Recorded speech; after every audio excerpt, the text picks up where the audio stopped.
Yang harus lebih didahulukan oleh kita di dalam perintah Allah yaitu yang wajib.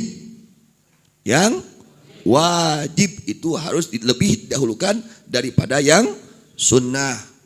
Zakat hukumnya sedekah hukumnya sunnah. Dahulukan dulu zakat sebelum sedekah. Kartos. Jadi untuk penyempurna yang wajib yaitu dengan melaksanakan yang sunnah. Mun jelema make topi, make jas, make jaket, tapi itu make celana. Tuluy keluar jelema naon? Jelema naon? Teu damang. Leres teu? Gering jelema teh. Tapi lamun jelema make celana ngan teu kaburu make topi, kumaha kira-kira damang teu? Damang. Nah, urang ge dina pakaian wae aya aturanana. Komo dina parentah Allah anu hubunganna jeung ibadah ka Gusti Allah Subhanahu wa taala. Ya. Jadi kita ini orang mukmin mempunyai tugas semua. Semua orang mukmin mempunyai tugas utamanya adalah takwa kepada Allah. Dan takwa kepada Allah ini adalah modal keselamatan kita hidup di dunia juga hidup kelak di akhirat. Modal kebahagiaan. Orang kalau takwa pasti bahagia hidupnya. Hidupnya pasti bahagia, bukan hanya di dunia saja. Nah, ketika sakaratul maut, dia akan dijumpai dengan kebahagiaan. Di alam kuburnya menjadi taman surga itu alam kuburnya. Untuk siapa? Mereka orang-orang yang hidup di dunianya yaitu dengan takwa kepada Allah. Hidup di dunianya berjuang untuk melaksanakan perintah Allah, terutama yang wajib. Hidup di dunianya berjuang meninggalkan larangan-larangan Allah, terutama yang haram. Larangan itu ada dua, ada larangan yang haram, yang sangat diharamkan. Ya, kalau melaksanakan itu haram, Allah murka. Kalau tidak diampuni oleh Allah, di akhiratnya disiksa oleh Allah, dimasukkan ke neraka. Ada lagi larangan yang tidak haram, yaitu makruh, hanya rugi saja. Kalau dia melakukan itu rugi, tidak disiksa kalau dia melakukannya. Nah, kita melaksanakan perintah Allah. Contoh ngaji, ini perintah Allah. Hadir majlis ta'lim perintah Allah. Mencari ilmu agama perintah Allah. Apa gunanya mencari ilmu agama?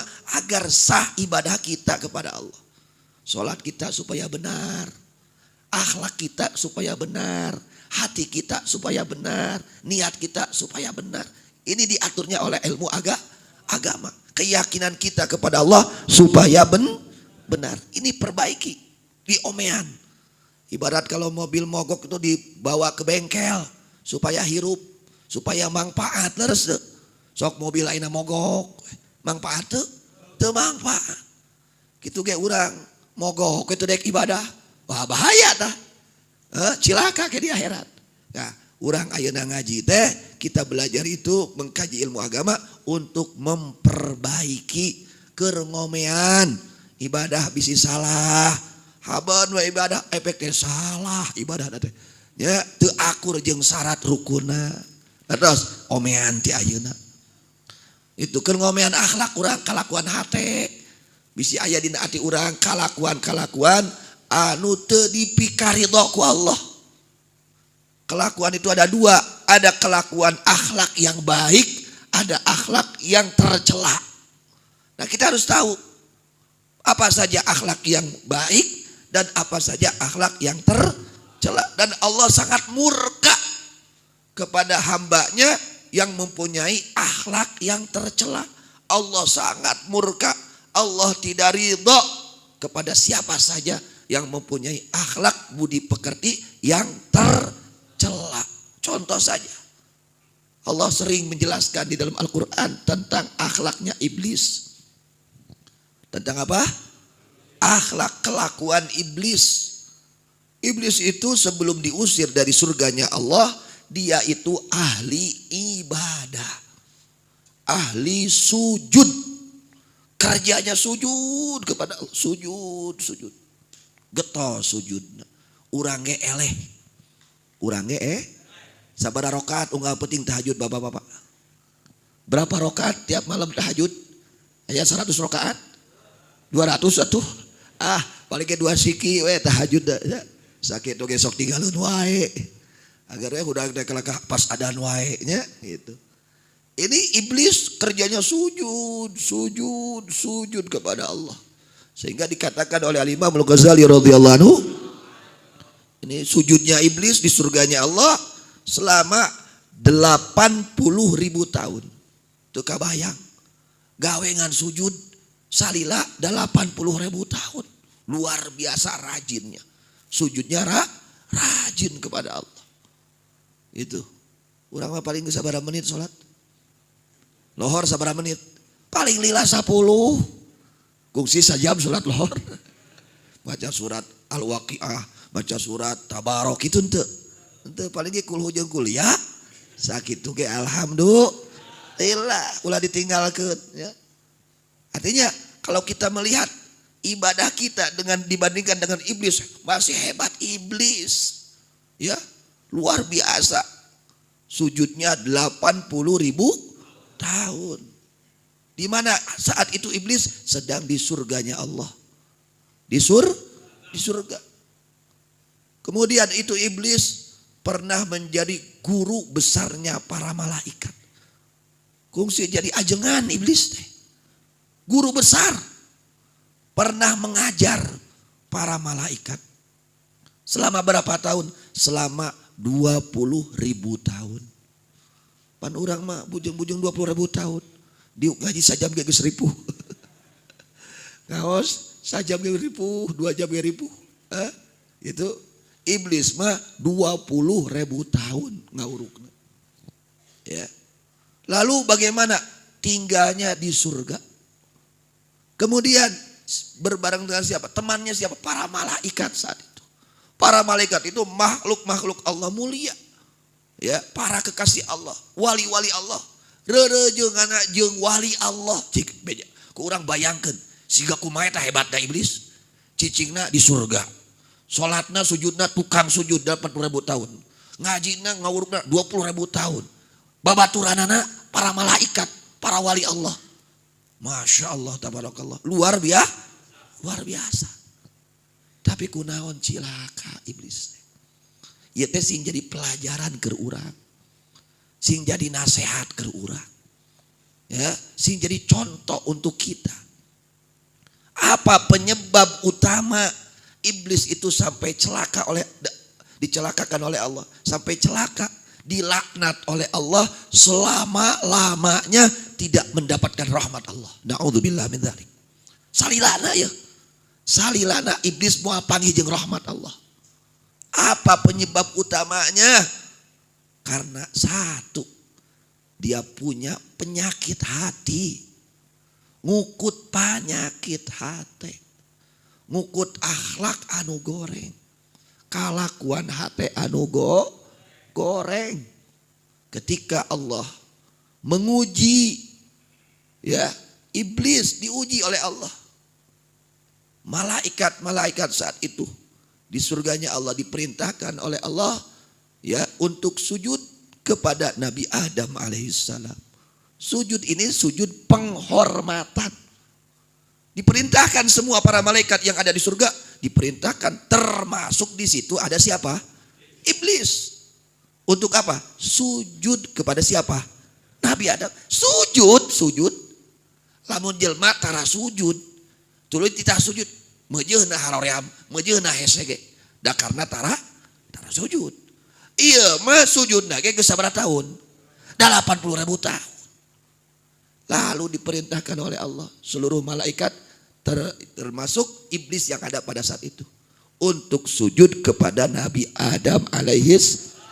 Sujud ini bukan menyembah Nabi Adam, tapi sujud ini menghormati, memuliakan Nabi Adam alaihis salam. Maka saat itu semua malaikat sujud semua. Semua malaikat sujud. Illa iblis. Kecuali iblis. Iblis gak mau sujud. Padahal semua malaikat sujud.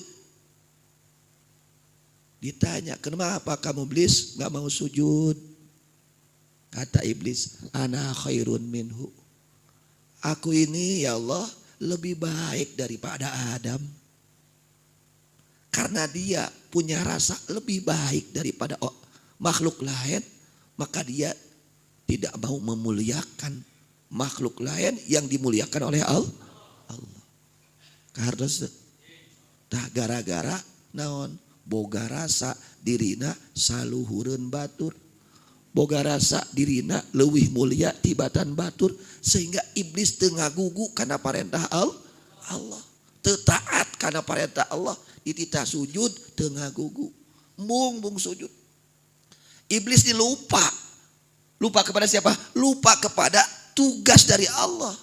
Yang ia ingat-ingat, saya kan ahli sujud, piraku kudu sujud kajal ka makhluk nu karak diciptakeun ku pangeran. Dia ingat-ingat kebaikan dirinya sendiri. Tidak ingat bahwa ini tugas dari Allah. Sehingga dia berani untuk melawan, menentang perintah Allah Subhanahu wa ta'ala. Apa penyebabnya? Ya itu tadi. Ana khairun minhu, bahwa aku ya Allah lebih baik daripada Nabi Adam alaihissalam. Nah, sifat ini adalah sifat kesombongan, ya, sifat sombong yang terjadi pada diri iblis. Jadi iblis teh cilaka teh gara-gara boga penyakit hatenya tagu medek, boga rasa dirina leuwih mulia tibatan batur. Tak eta teh penyakit teh ulah dikukut kurang sararea. Sok sanajan urang ahli pangaosan nya kade tong aya dina ati urang boga rasa leuwih alus tibatan batur nu teu ngaos. Teu kenging aya. Harus dihilangkan, tidak boleh adat di dalam hati kita bahwa kita lebih baik daripada orang lain, enggak boleh. Allah tidak ridho kepada siapa saja yang mempunyai rasa bahwa dirinya lebih baik daripada yang lain, teman-teman. Enggak boleh. Dan Allah sangat murka. Kardos eta anu getol ibadah gumede Allah bendu komo anu kedul nyageus bakadul tuluy gumede naudzubillah min dzalik. Kardos nya jadi ngaji teh keur ngomean, terutama ngomean akhlak kalakuan urang nu awon ya. Jadi hati ini ada akhlak yang baik, ada akhlak yang tidak baik. Mana akhlak yang baik? Yaitu sebaliknya sombong adalah sifat tawadu. Sifat apa? Tawadu. Apa tawadu itu? Adalah rendah hati.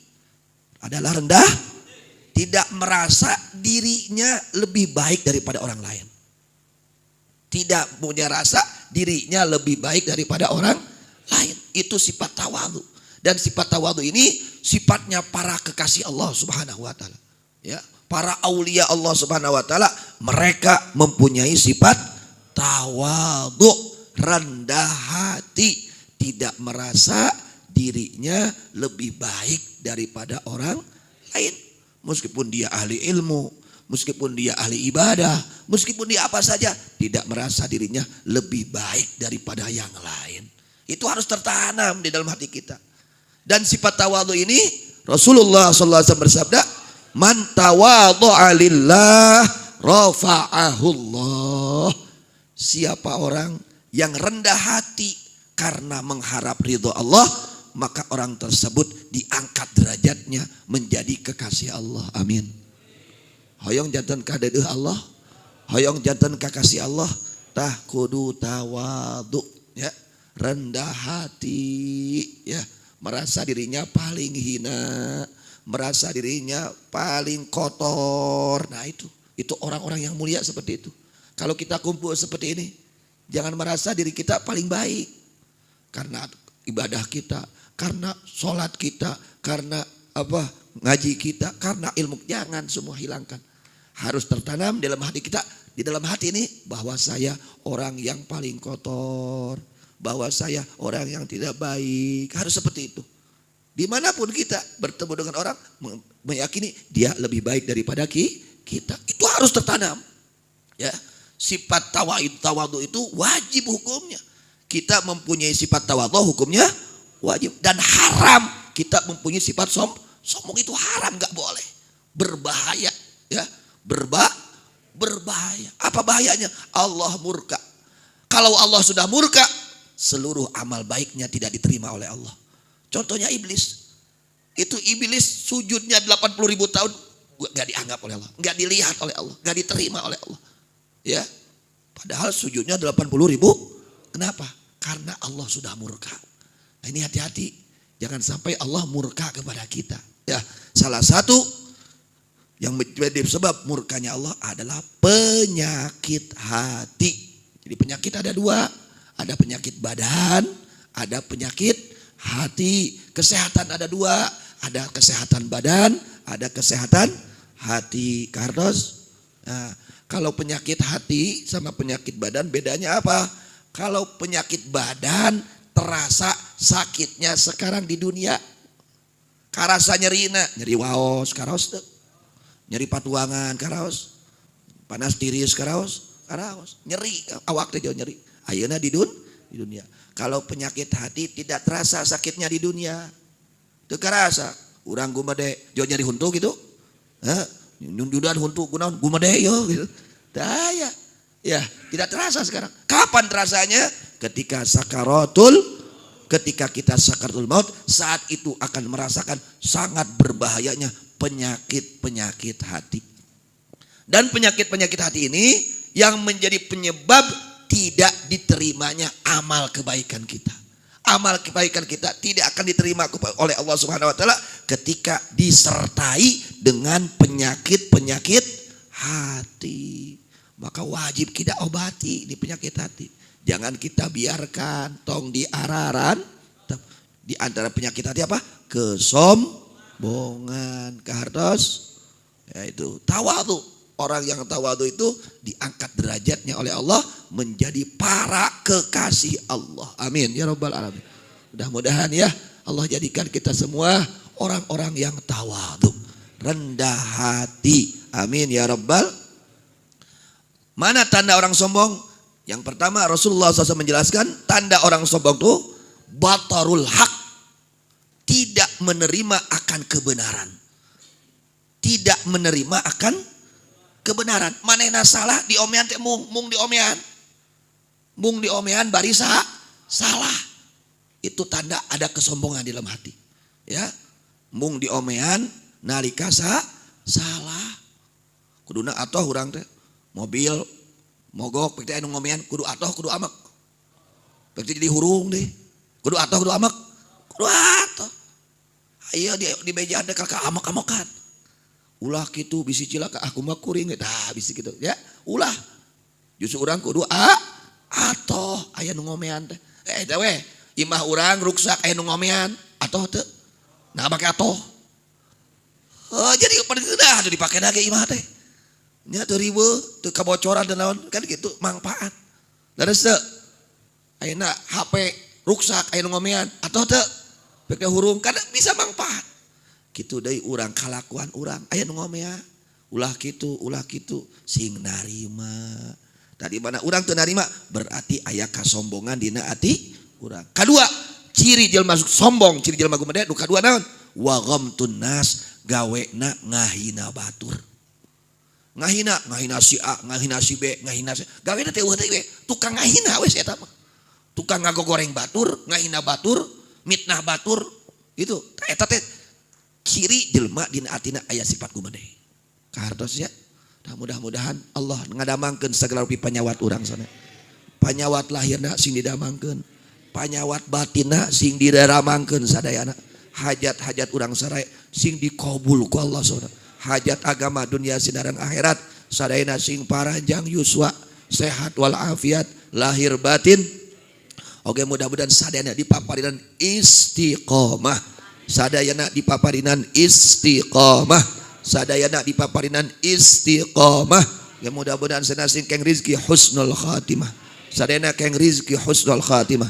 Sadayana keng rizki husnul khatimah. Keng ilmu anu manfaat. Ilmu anu manfaat. Ilmu anu barokah anu nungtun ka urang sadayana kana jalan nu dipikaridho ku Allah Subhanahu wa taala. Amin ya rabbal alamin.